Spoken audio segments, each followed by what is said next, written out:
What's going on, everyone? My name is Andrew, and today I'm here with Daniel, and we want to show you our latest flip project here in Hamilton, Ontario, what we look for and how we do it. Let's take a look.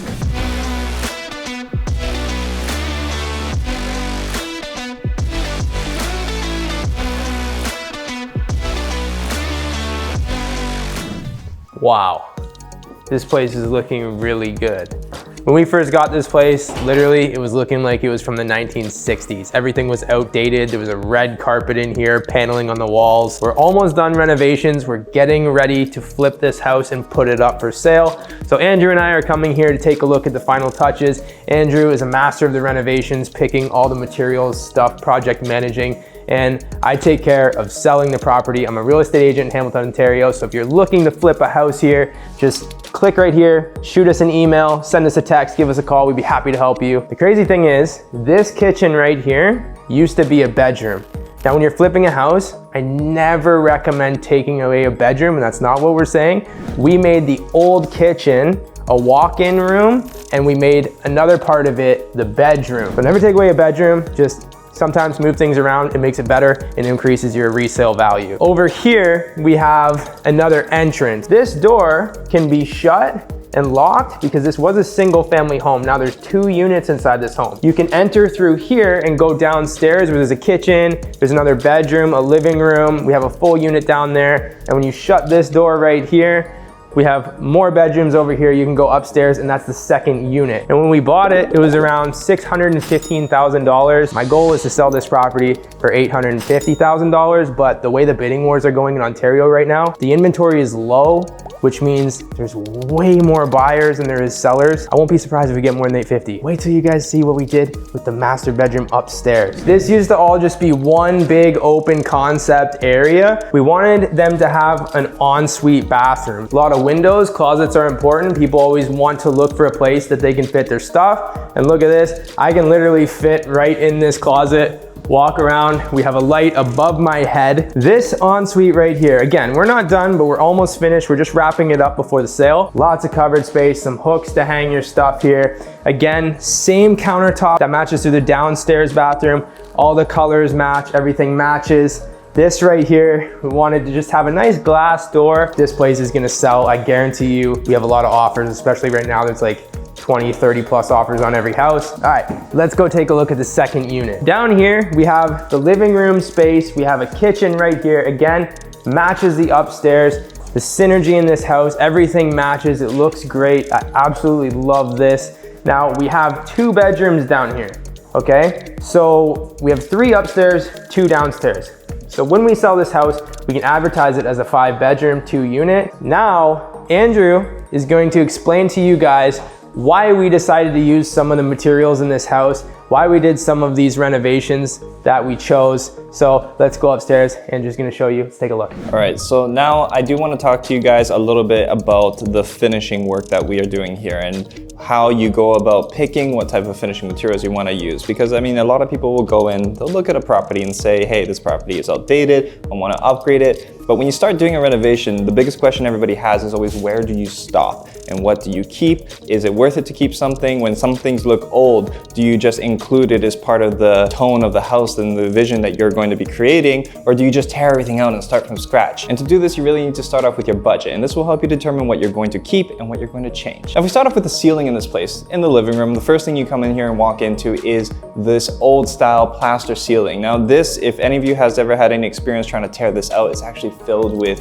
this cement compound and it's got the wire mesh in it. Tearing it out is a lot of work, and a lot of people often underquote this because people want to go and maybe square it off, straighten it out, and install the pot lights, but it's actually not that easy. Now let's dig in a little bit into the materials that we use and some things I like to spend a little bit more of the budget on because I think it makes a big difference. And I'm talking about things like trims, right? If you look at these trims as they go down, first of all, when you're hiring people to work on these things do matter. The joints, making sure that you don't see any joints, it gives it a continuous feel. You might think people don't notice this, but when you go into a house and you look at how this whole thing feels, you're gonna see that continuous baseboard lines make a big difference. Straight painting cuts. And even here, this is where we actually did the reinforcement and we opened this up to the kitchen here.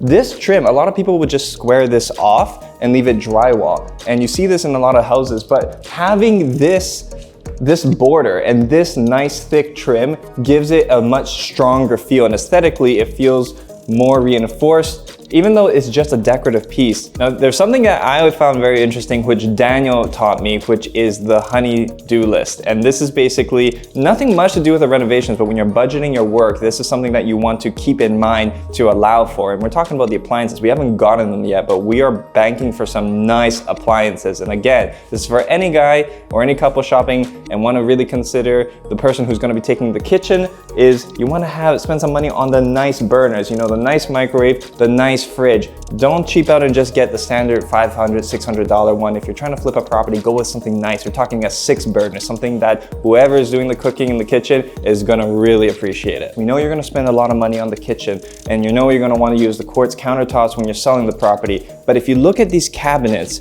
where you can see that there was a little bit more money spent, is that the doors are high quality, but we also went for the panel finishings along here and around the island top. It adds a more ornate continuity to the kitchen, whereas a lot of people will just take that melamine backing and just put it there and it looks flat. That's also okay, but look at this, that looks way different. And what we're going for here, and largely because of the area, and this was as per Daniel's advice, we are selling to an upper middle class family here. So you wanna have those little touches that makes a statement. It's kind of like when you're looking at cars and you see that some people have like the higher trim level. It's a minor difference. This is that higher trim level. Now, if you've been following our channel, you will have seen that we like to go with the black and white theme because it's very easy to work with, it's photogenic, and also these materials are easy to find. It's very easy to find black and white items in the renovation stores. And when you're doing something like this, if you're going with a darker color and you put that on the wall, it will feel a little congested. But because these add depth, they're almost like mirrors, they make a small space like this feel much larger.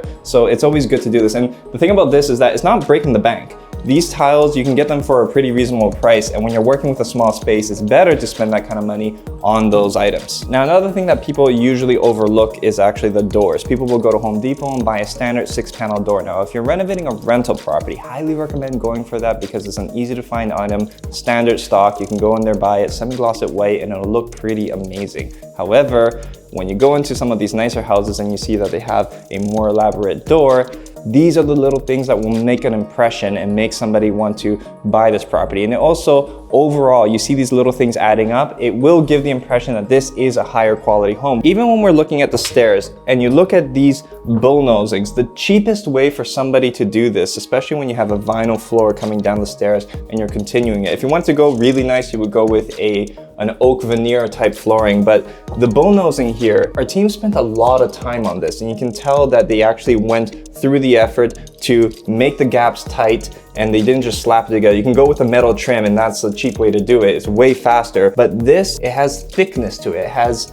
substance, so it looks more convincingly like real wood, right? And you can see that they put in the effort here. Now, as we're in the basement, you can see that there is a continuity of design, and we're talking about the same kitchen cabinets with the same black handles, and even we're gonna go with some similar design for the appliances. Now, the microwave here, if you can tell, we actually went with a skinnier one, and this is actually a very nice item. You can get this from Costco. They keep it standard, and it's a shorter vent microwave that actually installs very easily, and it's easy to work with. The most difficult thing about it is that, well, you have to go to Costco and line up to get this, but it's actually worth it because you have these lower ceilings, so you don't want to have something protruding a lot lower. That being said, you want to actually keep things simple where possible. I mean, you don't have to spend money everywhere. I mean, there's simple things you can do, and we're talking about the vinyl flooring, for example. It's just a continuous flow. Some people like to switch it up and add carpet in the bedrooms, and that's a nice thing to do too. However, you have to remember that a lot of people don't necessarily like them. When you're making a property like this with an in-law suite, and we're assuming that we're gonna have 1 bedroom, 2 bedroom for